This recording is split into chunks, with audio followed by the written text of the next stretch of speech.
can experienced veterans in technical communication best help new professionals? Can you repeat that?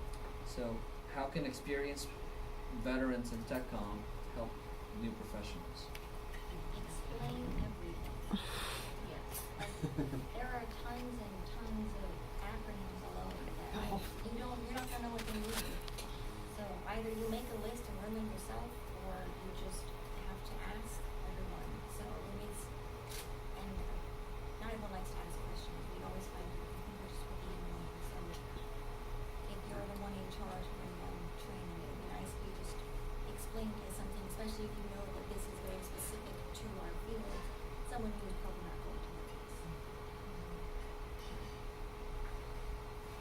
Take them under your wing and mentor them. You join STC and volunteer to be a mentor to a young, bright-eyed tech writer in UCF. That's a possibility.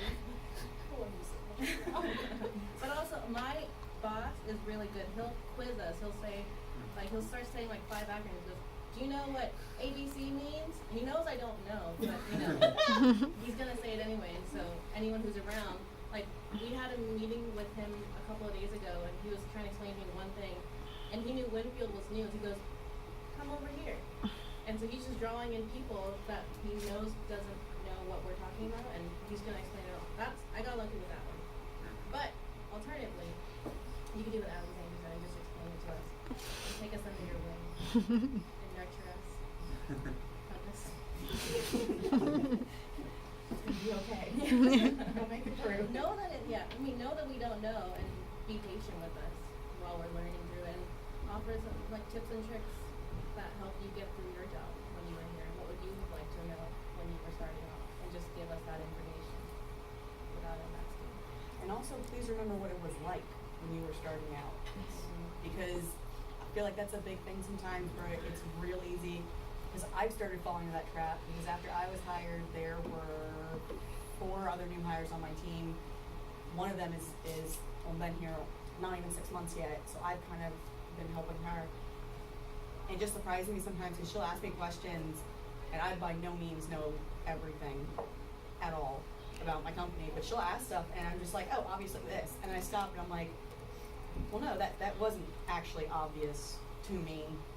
I didn't know that either a year ago, so I think just being aware of that, because I feel like sometimes it's easy to say like, oh, just be understanding of us and just, and answer our questions, but it's easy to get irritated or to be like, deadlines, like I don't got time for this. But remember when you were that bright-eyed, bushy-tailed new tech writer, and understand like, hey, it's not just a one-way street, because like Alexander said, TechComm is constantly changing and growing, and so what you've been doing for 20 years might not be what we're going to be doing next year, and so it can be a two-way street. And I think that's part of the advice too, is not just be willing to answer questions, but be willing to ask it in return, and to turn it into a dialogue between you both, because like she mentioned mentoring, the mentoring program, that was one of the greatest things. Dan Voss, who he's listening. Is he on? He's listening. Hi, Dan. He actually was my mentor in the mentoring program, and I was ecstatic when he's like, "You're at Lockheed, yes." He's a Lockheed diehard. Just a little. He would just only talk about it, every meeting. It's fine. He retired and then came back. Yes, he retired and then came back as a contractor.